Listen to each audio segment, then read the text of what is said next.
Hello दोस्तों, नमस्कार।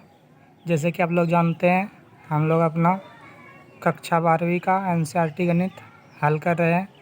पिछले वीडियो में आप देख सकते हैं कि हमने ये 5 नंबर प्रश्न हल किया था, जो कि प्रश्नावली 2.1 का है।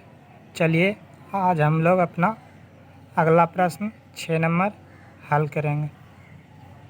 ये आप अपना पिछला प्रश्न देख सकते हैं, जो कि 5 नंबर था। चलिए यहाँ पे आप नीचे देख सकते हैं कि हमारा ये 6 नंबर प्रश्न है, tan इनवर्स -1। इसी को आज हम लोग सॉल्व करेंगे।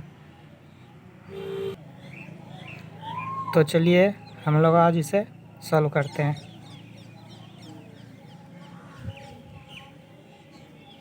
पहले हम इसका सूत्र लिख लेते हैं। tan इनवर्स -x बराबर हमारा सूत्र होता है tan इनवर्स x। इसी सूत्र की सहायता से हम इसे बहुत ही सरलतापूर्वक हल कर लेंगे। चलिए इस सूत्र पे अब हम इसको रखेंगे, तो ये हमारा हो जाएगा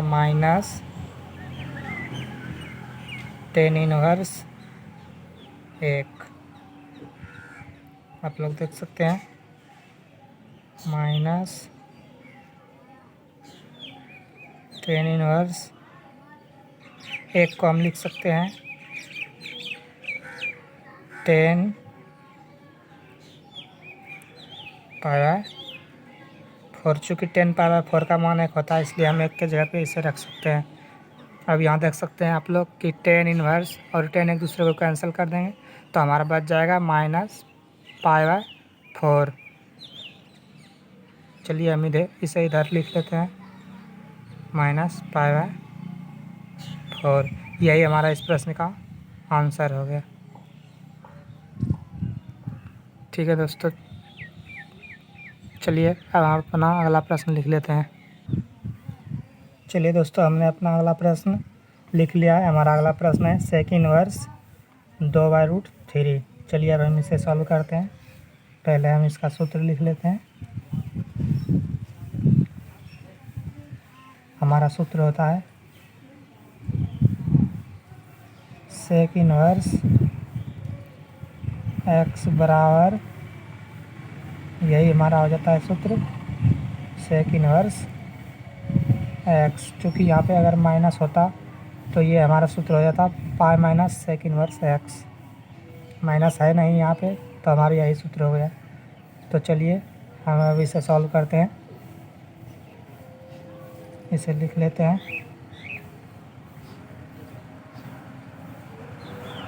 sec इनवर्स 2/√3। इसे हम आगे सॉल्व करेंगे।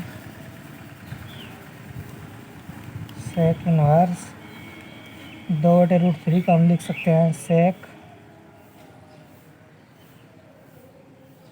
π/6। यहाँ पे sec इनवर्स और sec एक दूसरे को कैंसिल कर देंगे, तो हमारा बच जाएगा π/6। यही हमारा इस प्रश्न का आंसर हो गया। चलिए अपना अगला प्रश्न लिख लेते हैं। चलिए दोस्तों, हमने अपना अगला प्रश्न लिख लिया है। हमारा प्रश्न है cot इनवर्स √3। इसे हम सॉल्व करते हैं।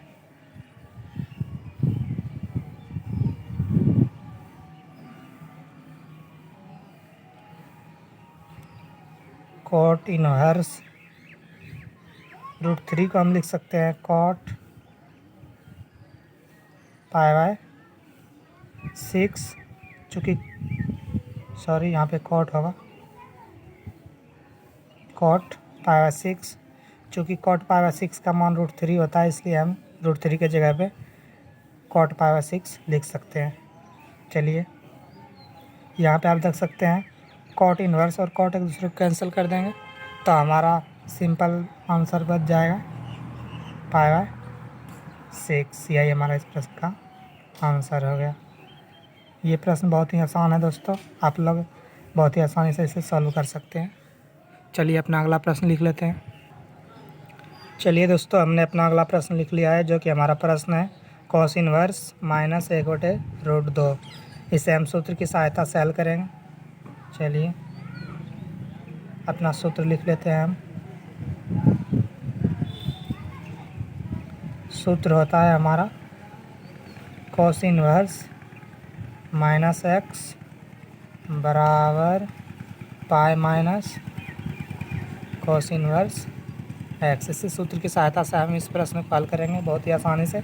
चलिए हम अब इस सूत्र का प्रयोग करते हैं। ये हमारा प्रश्न हो जाएगा पाई माइनस कॉस इनवर्स 1/√2। चलिए हम इसे आगे सॉल्व करते हैं।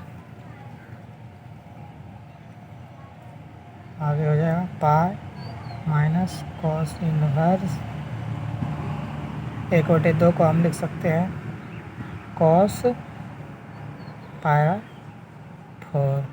चूँकि कॉस पाई/4 का मान 1/√2 होता है, इसलिए हम 1/√2 की जगह पे कॉस पाई/4 लिख सकते हैं।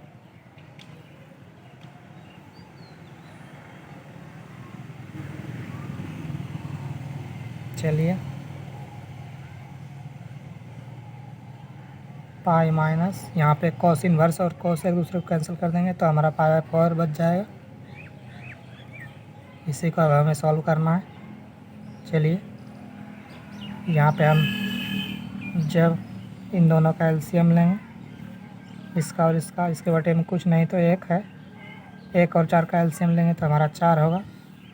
फिर इसका भिन्न का घटाव निकालेंगे तो ये हमारा 4 पाई माइनस पाई हो जाएगा।